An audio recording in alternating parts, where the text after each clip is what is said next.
ಕೈಲಿ shop open ಮಾಡಕ್ಕಾಗುತ್ತೆ. ಅದು ಬಟ್ಟೆ ಅಂಗಡಿ ಅಂತಲ್ಲ, ನೀವು ಯಾವ್ದೇ ಶಾಪ್ ಆದ್ರೂ ಓಪನ್ ಮಾಡಬಹುದು. ಶಾಪ್ ಓಪನ್ ಮಾಡ್ಬೇಕು ಅಂತ ಅನ್ಕೊಂಡಿರ್ಬೋದು, ಬಜೆಟ್ ಇಲ್ದೇ ಇರ್ಬೋದು, ಇಲ್ಲ ಕಾಸು ಇಟ್ಕೊಂಡು ಆ ಕಾಸನ್ನ ಅದ್ರಲ್ಲಿ ಹಾಕಿ ಲಾಸ್ ಆದ್ರೆ ಏನ್ ಮಾಡೋದು ಅಂತ ತುಂಬಾ ಭಯದಲ್ಲಿ ಇರ್ತೀರಾ. ಬೇರೆ ಕಸ್ಟಮರ್ ಹತ್ರ ಕೇಳಿದ್ನ ಅವ್ರ ಹತ್ರ ಏನ್ ಹೇಳಿದ್ನೋ, ಇಲ್ಲ ತುಂಬಾ ಜನಕ್ಕೆ ಎಷ್ಟು ಜನ ಕೇಳಕ್ ಆಗಲ್ಲ ಕಾಲ್ಸ್ ಅಲ್ಲಿ. ಅದರಿಂದ ಒಂದು ವಿಡಿಯೋ ಮಾಡಿ ಹಾಕ್ತಿದ್ದೀನಿ ಅಷ್ಟೇ. ನಿಮ್ಗೆ ಯಾರಿಗಾರು ಹೆಲ್ಪ್ಫುಲ್ ಆಗಿದ್ರೆ ಈ ವಿಡಿಯೋನ ಲೈಕ್ ಮಾಡಿ, ಓಕೆನಾ? ಅಷ್ಟು ಶಾಪ್ ಓಪನ್ ಮಾಡ್ತೀರಾ ಅಂದ್ರೆ ಅದ್ರ ಬಗ್ಗೆ ಅನಲೈಸ್ ಮಾಡ್ಬೇಕು, ಅದ್ರ ಬಗ್ಗೆ ನೋಡ್ಬೇಕು. ನೀವು ಎಲ್ಲ ಬಟ್ಟೆ ಅಂಗಡಿಗೂ ಹೋಗ್ಬೇಕು, ರೇಟ್ಗಳು ವಿಚಾರಿಸ್ಬೇಕು, ಕ್ವಾಲಿಟಿಗಳು ನೋಡ್ಬೇಕು, ಎಲ್ಲಾನು ಫೀಲ್ ಮಾಡ್ಬೇಕು. ಅವ್ರ ಹತ್ರ ಕೇಳಿ ಒಂದ್ ತಿಂಗಳಿಗೆ ಎಷ್ಟೆಲ್ಲ ವ್ಯಾಪಾರ ಆಗುತ್ತೆ, ಎಷ್ಟು ಬಾಡಿಗೆ ಎಷ್ಟು ಕಟ್ತಿದ್ದೀರಾ, ಅದ್ರ ಬಗ್ಗೆ ತಿಳ್ಕೊಳ್ಳಿ. ಎಷ್ಟು ಸೇಲ್ ಆಗ್ಬೋದು, ಏನ್ ಪ್ರೈಸಿಂಗ್ ಅಲ್ಲಿ ಸೇಲ್ ಮಾಡ್ತಿದಾರೆ ಅನ್ನೋ ಟೈಮಲ್ಲಿ ನಿಮ್ಗೆ ಒಂದು ಐಡಿಯಾ ಬಂದ್ಬಿಡುತ್ತೆ. ನನ್ನ ಹತ್ರ ಒಂದು ಬಟ್ಟೆ ಇದೆ, ಆ ಬಟ್ಟೆಗೆ ನಾನು ಪ್ರೈಸ್ ಏನ್ ಡಿಸೈಡ್ ಮಾಡ್ಬೋದು, ಇಲ್ಲ ಬೇರೆ ಅಂಗಡಿಯಲ್ಲಿ ಏನೇನೆಲ್ಲ ಪ್ರೈಸ್ ಕೊಡ್ತಿದ್ದಾರೆ ಅಂತ ನಿಮ್ಗೊಂದು ಇದ್ರಲ್ಲಿ ಒಂದು ಐಡಿಯಾ ಬಂದ್ಬಿಡುತ್ತೆ. ನೆಕ್ಸ್ಟ್ ಶಾಪ್ ಬಂದ್ಬಿಟ್ಟು ಮೈನು ವಾಕಿಂಗ್ಸ್ ಇರಬೇಕು, ಅದಿಲ್ಲ ಅಂದ್ರೆ ಗಾಡಿಗಳು ಓಡಾಡ್ತಾ ಇರಬೇಕು. ಶಾಪ್ನ ನೀವು ಯಾವತ್ತು ಡೋನಲ್ಲಿ ಸೆಲೆಕ್ಟ್ ಮಾಡಬೇಡಿ, ಡೋನಲ್ಲಿ ಲೆಫ್ಟ್ ಸೈಡಲ್ಲಿ ಸೆಲೆಕ್ಟ್ ಮಾಡಬೇಡಿ, ಅಪ್ಪಲ್ಲಿ ಲೆಫ್ಟ್ ಸೈಡಲ್ಲಿ ಸೆಲೆಕ್ಟ್ ಮಾಡಿ, ಓಕೆನಾ? ನಾ ಅರ್ಥ ಆಯ್ತಿದ್ಯಾ? ಇಲ್ಲ ಸ್ಟ್ರೈಟ್ ರೋಡಲ್ಲಿ ಓಕೆ. ಪಾರ್ಕಿಂಗ್ ವ್ಯವಸ್ಥೆನ ನೋಡ್ಕೊಂಡು ನೀವು ಒಂದು ಶಾಪ್ನ ನೋಡಿ, ಅಕ್ಕಪಕ್ಕ ರೆಂಟ್ ಏನು ಕೊಡ್ತಿದ್ದಾರೆ, ಇಲ್ಲ ಬಾಡಿಗೆ ಎಷ್ಟು, ಅಡ್ವಾನ್ಸ್ ಎಷ್ಟು, ಅಕ್ಕಪಕ್ಕ ವಿಚಾರಿಸಿ. ನಿಮ್ಮ ಶಾಪ್ದು ವಿಚಾರಿಸಿ, ಏನು ನೋಡಿರ್ತೀರಲ್ಲ ಆ ಶಾಪ್ದು ರೆಂಟ್ಗಳದ್ದು ವಿಚಾರಿಸಿ, ಅಕ್ಕಪಕ್ಕ ಶಾಪ್ದು ರೇಟ್ಗಳು ವಿಚಾರಿಸಿ. ಯಾಕಂದ್ರೆ ನಾನು ಈ ಥರ ಶಾಪ್ ಮಾಡೋಣ ಅಂತ ಇದ್ದೀನಿ. ನನಗೆ ಇಲ್ಲಿ ನೀವೇ ಎಷ್ಟು ಕೊಡ್ತಿದ್ದೀರಾ, ಏನಿದೆ, ಎಷ್ಟು ದಿವಸದಿಂದ ಇದ್ದೀರಾ, ಎಷ್ಟು ತಿಂಗಳಿಂದ ಇದ್ದೀರಾ, ಎಷ್ಟು ವರ್ಷದಿಂದ ಇದ್ದೀರಾ, ಅಲ್ಲಿ ಕೇಳಿದಾಗಲೇ ಗೊತ್ತಾಗುತ್ತೆ. ಅವರೊಂದು 5 years ಇಂದ ಇದ್ದೀನಿ, 8 years ಇಂದ ಇದ್ದೀನಿ ಅಂದ್ರೆ ಅಲ್ಲಿ ಚೆನ್ನಾಗಿರುತ್ತೆ. ಇಲ್ಲ ಬ್ರೋ 1 year ಆಯ್ತು, 2 years ಆಯ್ತು ಅಂದ್ರೆ ಅದೇ ಖಾಲಿ ಮಾಡ್ತಾ ಇರ್ತೇನೆ. ನೀವು ಅಕ್ಕಪಕ್ಕ ವಿಚಾರಿಸ್ಬೇಕು. ಫಸ್ಟು ಮೈನು ವಿಚಾರಿಸಿ. ಸಡನ್ ಆಗಿ ಇವಾಗ ನನ್ನ ಹತ್ರ ಐತೆ 5 ಲಕ್ಷ ಐತೆ, ನಾ ಅದನ್ನ ಮಾಡ್ತೀನಿ, 5 ಲಕ್ಷ ಐತೆ ಇದನ್ನ ಮಾಡ್ತೀನಿ, ಕೈಯಲ್ಲಿ ಇದ್ರೆ ಖರ್ಚಾಗುತ್ತೆ, ಅದಲ್ಲ. ಆ ಕ್ಯಾಶ್ನ ಎತ್ತಿಟ್ಬಿಟ್ಟು ಫಸ್ಟು ಏನ್ ವರ್ಕ್ ಮಾಡ್ತೀರಾ ಅದನ್ನ ನೋಡಿ. ಯಾಕಂದ್ರೆ ನಿಮ್ಗೆ ಕಾಂಪಿಟೇಷನ್ ತುಂಬಾನೇ ಇರುತ್ತೆ. ಲಾಸ್ ಮಾಡ್ಕೊಂಡ್ ಕೊಡ್ತೀನಿ, ನಮ್ಗೆ ಬರೋ ರೇಟ್ಗೆ ಕೊಡ್ತೀನಿ, ಇನ್ನ 10 ರೂಪಾಯಿ ಲಾಸ್ ಆದ್ರೂ ಪರವಾಗಿಲ್ಲ, ಆ ರೇಟ್ ಕೊಡಕ್ ಹೋಗ್ಬಿಟ್ಟು. ನೀವು ನೋಡಿದೀರಾ, ಶಾಪ್ ನೋಡಿದೀರಾ, ಅಡ್ವಾನ್ಸ್ ಗೊತ್ತಾಗಿದೆ, ಶಾಪ್ ಓಕೆ ಅಂತ ಅನ್ಸಿದ್ರೆ ನೀವು ಅದೇ ಇಲ್ಲೇನ್ ಬಟ್ಟೆ ಅಂಗಡಿ ಎಲ್ಲ ನೋಡಿರ್ತೀರಲ್ಲ, ಅಲ್ಲೋಗ್ಬಿಟ್ಟು ನಿಮ್ಗೆ ಎಲ್ಲಿ ಬೆಸ್ಟ್ ಅನ್ಸುತ್ತೋ, ಇಲ್ಲ ಎಲ್ಲಿ ಪ್ರೈಸಿಂಗ್ ವೈಸ್ ಕರೆಕ್ಟ್ ಇದೆ, ಇಲ್ಲ ಕ್ವಾಲಿಟಿ ವೈಸ್ ಕರೆಕ್ಟ್ ಇದೆ ಅಂದ್ರೆ ನೀವು ಅಲ್ಲೋಗ್ಬಿಟ್ಟು ನೀವು ಎಲ್ಲಿ ತರಿಸ್ತೀರಾ, ನಾನು ಬೇರೆ ಕಡೆ ಬಟ್ಟೆ ಅಂಗಡಿ ಮಾಡೋಣ ಅಂತಿದ್ದೀನಿ, ನಂಗೆ ಸ್ವಲ್ಪ ಹೆಲ್ಪ್ ಮಾಡ್ತೀರಾ, ಅವ್ರದ್ದು ಹೋಲ್ಸೇಲ್ ಅವ್ರದ್ದು ನಂಬರ್ ಕೊಡ್ತೀರಾ ಅಂತ ಕೇಳಿ ನಂಬರ್ಸ್ ಇಸ್ಕೊಳ್ಳಿ. ಇಬ್ರು ಇಸ್ಕೊಂಡ್ರೆ ಎಷ್ಟೋ ಅಂಗಡಿಗಳಿಗೆ ಹೋಗಿರ್ತೀರಾ, ಅಲ್ಲಿ ಒಬ್ರು ಇಬ್ರು ಕೇಳಿದ್ರು ಕೊಟ್ಬಿಡ್ತಾರೆ, ನಂಬರ್ ಖಂಡಿತ ಕೊಟ್ಟೆ ಕೊಡ್ತಾರೆ.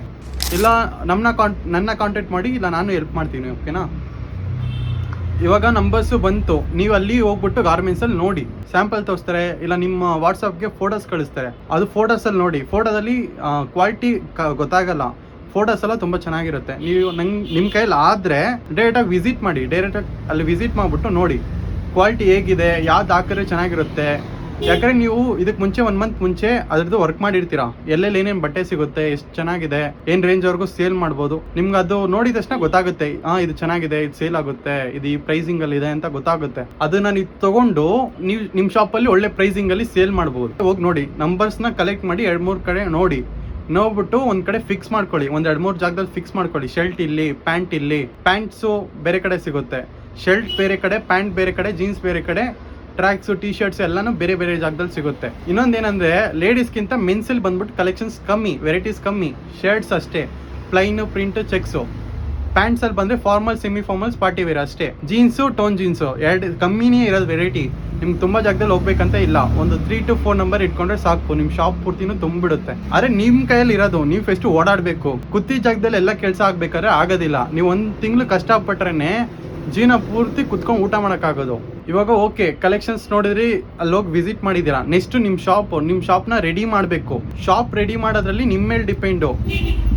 ಈ ತರ ಏನು ರ್ಯಾಕ್ ನೋಡ್ತಿದ್ದೀರಲ್ಲ, ಹಿಂದೆ ಕಾಣಿಸುತ್ತಲ್ಲ, ಇದು ನಾನು ಹಾಕಿರೋದು ಗ್ಲಾಸ್ ರ್ಯಾಕು. ಈ ತರ ವುಡ್ ಬರುತ್ತೆ, ವುಡ್ ಅಲ್ಲಿ ತುಂಬಾ ವೆರೈಟೀಸ್ ಬರುತ್ತೆ. ನೀವು ಶಾಪ್ ನ ಹೆಂಗ್ ರೆಡಿ ಮಾಡ್ತೀರಾ ಅದು ನಿಮ್ಮ ಮೇಲೆ ಡಿಪೆಂಡು. ನೀವು ತುಂಬಾ ಶಾಪ್ಸ್ ಇದಕ್ ಮುಂಚೆ ಹೋಗಿ ಅಂತ ಹೇಳಿದ್ದೀನಲ್ಲ, ಆ ತರ ಹೋಗಿ ನೋಡಿರ್ತೀರಾ, ನಿಮ್ಗೊಂದು ಐಡಿಯಾ ಬಂದಿರುತ್ತೆ. ಅಂಗಡಿ ರೆಡಿ ಮಾಡ್ಸಕ್ಕೆ ಖರ್ಚು ಮಾಡಕ್ ಹೋಗ್ಬೇಡಿ, ಆದಷ್ಟು ಸಿಂಪಲ್ ಆಗಿ ಮಾಡಿ. ನಾನು ನೆಕ್ಸ್ಟ್ ಆದ್ರೆ ಬೇಕಾದ್ರೆ ನನ್ನ ಶಾಪಿಗೆ ಎಷ್ಟು ಖರ್ಚಾಯ್ತು, ಏನೇನು ಆಗಿದೆ, ಎಷ್ಟೆಷ್ಟು ಎಲ್ಲಿಂದ ತರಿಸಿದ್ದೀನಿ ಅಂತ ಬೇಕಾದ್ರೆ ನೆಕ್ಸ್ಟ್ ವಿಡಿಯೋ ನೀವು ಕಮೆಂಟ್ ಮಾಡಿ, ಬೇಕಿದ್ರೆ ನಾನು ವಿಡಿಯೋ ಪೋಸ್ಟ್ ಮಾಡ್ತೀನಿ. ಇದರಲ್ಲಿ ಜಾಸ್ತಿ ಖರ್ಚು ಮಾಡಕ್ ಹೋಗ್ಬೇಡಿ.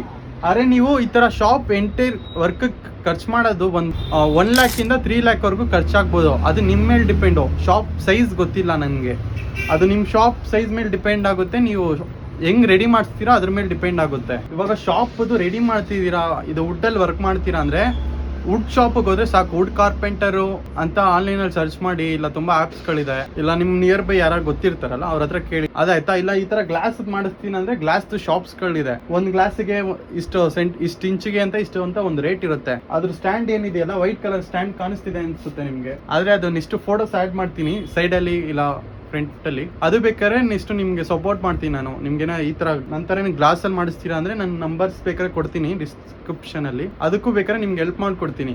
ನೆಕ್ಸ್ಟ್ ಇದು ಶಾಪ್ ಆಯ್ತು, ಶಾಪ್ ರೆಡಿ ಆಯ್ತು, ವುಡ್ ಅಲ್ಲೆಲ್ಲ ವರ್ಕ್ ಆಯ್ತು. ನೆಕ್ಸ್ಟ್ ಅದೇ ನೀವು ಬಟ್ಟೆ ಎಲ್ಲ ಏನ್ ನೋಡಿರ್ತೀರಲ್ಲ, ಅಲ್ಲೋಗಿ ನೀವು ಪರ್ಚೇಸ್ ಮಾಡ್ಬೋದು. ಶರ್ಟ್ಸ್ ಬಂದು ಸ್ಟಾರ್ಟಿಂಗ್ 150 rupees ಇಂದ ಹಿಡಿದು 600 ವರೆಗೂ ಪ್ರೈಸಸ್ ಇದೆ. ಸಿಂಗಲ್ ಪೀಸ್ ಹೇಳ್ತಿರೋದು, ಹೋಲ್ಸೇಲ್ ಪ್ರೈಸ್ ಬಂದ್ಬಿಟ್ಟು 150 ಇಂದ ಹಿಡಿದು 600 ವರೆಗೂ ಪ್ರೈಸಸ್ ಇದೆ. ಲೋ, ಮಿಡ್, ಹೈ, ನೀವು ಅದರಲ್ಲಿ ಯಾವ ರೇಂಜಲ್ಲಿ ತೊಗೊತೀರೋ ಅದು ನಿಮ್ಮ ಮೇಲೆ ಡಿಪೆಂಡು. ಎಷ್ಟಕ್ಕೆಷ್ಟು ಯಾವ ರೇಂಜಲ್ಲಿ ನೀವು ಫಿಕ್ಸ್ ಆಯ್ತಿರೋ ಅದಕ್ಕೆ ತಕ್ಕಂಗೆ ಮಾರ್ಜಿನ್ ಬರೋದು. ನಾನು ತರಿಸಿರೋದೆಲ್ಲ ಬಂದ್ಬಿಟ್ಟು ಅದನ್ನ ಇಷ್ಟು ಸಪ್ರೇಟ್ ವಿಡಿಯೋ ಮಾಡ್ತೀನಿ. ಗಾರ್ಮೆಂಟ್ಸ್ ಅಲ್ಲಿ ಹೋಗ್ಬಿಟ್ಟು ಅದ್ರದ್ದು ನೆಕ್ಸ್ಟ್ ವಿಡಿಯೋಸ್ ಮಾಡ್ತೀನಿ. ನೀವು ಕಮೆಂಟ್ ಮಾಡಿ ನಿಮ್ಗೆ ಎಲ್ಲಿ ಏನ್ ಸ್ಟಾಕ್ ಬೇಕಿದೆ ಅಂತ ಹೇಳಿ, ಇಲ್ಲ ನಿಮ್ದು ಏನಾರೇ ರಿಕ್ವೈರ್ಮೆಂಟ್ ಇದೆಯಾ, ಅಲ್ಲಿ ಹೋಗ್ಬಿಟ್ಟು ನಾನು ವಿಡಿಯೋಸ್ ಮಾಡ್ತೀನಿ ನಿಮ್ಗೆ ಹೆಲ್ಪ್ಫುಲ್ ಆಗೋ ಥರ. ಬೇರೆ ಶಾಪ್ಸ್ ಅವ್ರ ವಿಡಿಯೋ ನೋಡ್ತಿದ್ರೆ ವರ್ಕರ್ಸ್ ಎಂಪ್ಲಾಯ್ಗೆ ಲ್ಯಾಕ್ಸ್ ಗಟ್ಟಲೆ ಸ್ಯಾಲ್ರಿ ಕೊಡ್ತಾರೆ ಗೊತ್ತಾ. ಆ ಥರ ಬ್ರ್ಯಾಂಡ್ ಎಲ್ಲ ಬಂದ್ಬಿಟ್ಟು ತುಂಬಾನೇ ಪ್ರಾಫಿಟ್ ಇದು. ಅದಕ್ಕಂತ ಡಿಸೈನರ್ಸ್ ಎಲ್ಲ ಸಪ್ರೇಟ್ ಆಗಿ ವರ್ಕ್ ಅಂತಾನೆ ಇಟ್ಟಿರ್ತಾರೆ. ಟ್ರೈನಿಂಗ್ ಅಲ್ಲೂ ಅದೇನೆ ಹೇಳ್ಕೊಡೋದು. 3 to 5 ಟ್ರೈನಿಂಗ್ ವರ್ಗೂ ಕೊಡ್ತಾರೆ. ಕಸ್ಟಮರ್ ಹೆಂಗ್ ಅಟೆಂಡ್ ಮಾಡೋದು, ಫ್ಯಾಬ್ರಿಕ್ ಹೆಂಗೆ, ಏನು ಇತ್ತ ಅಂತ ಎಲ್ಲ ಟ್ರೈನಿಂಗ್ ಕೊಡ್ತಾರೆ. ನೆಕ್ಸ್ಟ್ ಬರೋ ಡೇಸ್ ಅಲ್ಲಿ ಕಸ್ಟಮರ್ ಹೆಂಗ್ ಅಟೆಂಡ್ ಮಾಡೋದು ಏನಿತ್ತು ಅಂತಾನು ಅದ್ರದ್ದು ಸಪ್ರೇಟ್ ನಾನು ವಿಡಿಯೋಸ್ ಹೇಳ್ತೀನಿ, ನಿಮ್ಗೆ ಅಟೆಂಡ್ ಮಾಡ್ತೀನಿ, ಅದ್ರದ್ದು ನಿಮ್ಗೆ ಹೇಳ್ಕೊಡ್ತೀನಿ, ನಾನು ನಿಮ್ಗೆ ಟ್ರೈನ್ ಮಾಡ್ತೀನಿ. ಓಕೆನಾ? ಪ್ರೈಸಿಂಗ್ ಬಗ್ಗೆ ಬರೋಣ. ಇವಾಗ 1000ಗೆ ಎಷ್ಟು ಪ್ರಾಫಿಟ್ ಇಟ್ಟಿರ್ತೀರಾ? ಇವಾಗ 100 ರೂಪಾಯಿ ಇಡ್ತೀರಾ, 200 ರೂಪಾಯಿ ಇಡ್ತೀರಾ, 300 ರೂಪಾಯಿ ಇಡ್ತೀರಾ, ಅದು ನಿಮ್ಮ ಮೇಲೆ ಡಿಪೆಂಡ್ ಇರುತ್ತೆ. ನೀವು ಏನ್ ಪ್ರೈಸಿಂಗ್ ಆದ್ರೂ ನೀವು ಇಡ್ಬೋದು. ಒಂದು ಪೀಸ್ ಮೇಲೆ 50 ರೂಪಾಯಿನೂ ಲಾಭ ಇಡ್ಬೋದು, 100 ರೂಪಾಯಿ ಇರ್ಬೋದು. ನಿಮ್ಗೆ ಏನ್ ಅನ್ಸುತ್ತೋ ಅದನ್ನ ನೀವು ಪ್ರಾಫಿಟ್ ಇಡ್ಬೋದು. ಆದ್ರೆ ಹೆಂಗೆ ಕರೆಕ್ಟ್ ಆಗಿರುತ್ತೆ ಪ್ರಾಫಿಟ್ ಇಡೋದಂದ್ರೆ, ನೀವೇನ್ ತರಿಸಿರ್ತೀರಲ್ಲ ಆ ಪ್ರೈಸಿಂಗ್ ಅಲ್ಲಿ ಕಸ್ಟಮರ್ ಬಂದು ಈ ಥರ ಮಾತಾಡೋಕ್ಕೂ ಬರ್ದೆ, ಈ ಥರ ವಿಡಿಯೋ ಮಾಡೋಕ್ಕೂ ಬರ್ದೆ, ಇಷ್ಟೊಂದೆಲ್ಲ ಮಾಡ್ತಿರೋದು ಒಂದೇ ರೀಸನ್ ಅಷ್ಟೇ, ನಿಮ್ಮನ್ನ ಮೋಟಿವೇಟ್ ಮಾಡಿ ನೀವೊಂದು ಬಿಸ್ನೆಸ್ ಸ್ಟಾರ್ಟ್ ಮಾಡಬೇಕಂತ ಅಂದ್ಕೊಂಡಿದ್ದೀರಲ್ಲ, ಆ ಬಿಸ್ನೆಸ್ನ ಸ್ಟಾರ್ಟ್ ಮಾಡೋಕ್ಕೆ ಒಂದು ಸ್ಟೆಪ್ ನಾನು ಹೆಲ್ಪ್ ಮಾಡೋದಕ್ಕೋಸ್ಕರ ಅಷ್ಟೇ ನಾನು ಇಷ್ಟೊಂದೆಲ್ಲ ಎಫೆಕ್ಟ್ ಆಗ್ತಿರೋದು. ಈ ವಿಡಿಯೋದಲ್ಲಿ ನಿಮ್ಗೊಂದು ಐಡಿಯಾ ಬಂದಿರುತ್ತೆ ಶಾಪ್ ಓಪನ್ ಮಾಡೋದು ಹೆಂಗೆ, ಅದ್ರ ಬಗ್ಗೆ ಎಲ್ಲ ಸ್ವಲ್ಪ ತಿಳ್ಕೊಂಡಿರ್ತೀನಿ ಅಂತ ನಂಬ್ತೀನಿ. ನೆಕ್ಸ್ಟ್ ವಿಡಿಯೋದಲ್ಲಿ ಅದು 2 lakhs ಅಥವಾ 2.5 lakhs ಏನಿದೆಯಲ್ಲ ಆ ಬಜೆಟ್ ಬಗ್ಗೆ ಪ್ಲ್ಯಾನ್ ಹಾಕೋಣ. ಮತ್ತು ನೆಕ್ಸ್ಟ್ ವಿಡಿಯೋದಲ್ಲಿ ಪ್ರೈಸಿಂಗ್ ಹೆಂಗೆ ಸೆಟ್ ಮಾಡೋದು, ಮತ್ತು ಮಾರ್ಕೆಟಿಂಗ್ ಹೆಂಗೆ ಮಾಡೋದು, ಮತ್ತು ಒಂದು ದಿವಸಕ್ಕೆ ನಿಮ್ಮ ಶಾಪಲ್ಲಿ ಹೆಂಗೆ 1 lakh ಸೇಲ್ಸ್ ಮಾಡೋದು, ಅದ್ರ ಬಗ್ಗೆ ಎಲ್ಲ ತಿಳಿಸ್ಕೊಡೋಣ ಅಂತಿದ್ದೀನಿ. ಈ ಚಾನಲ್ನ ಈಗಲೇ ಸಬ್ಸ್ಕ್ರೈಬ್ ಮಾಡಿ ಇಟ್ಕೊಳ್ಳಿ. ನನ್ನ ಮೋಟಿವೇಶನ್ಗೋಸ್ಕರ ಒಂದೇ ಒಂದು ಲೈಕ್ ಮಾತ್ರ ಮಾಡಿ.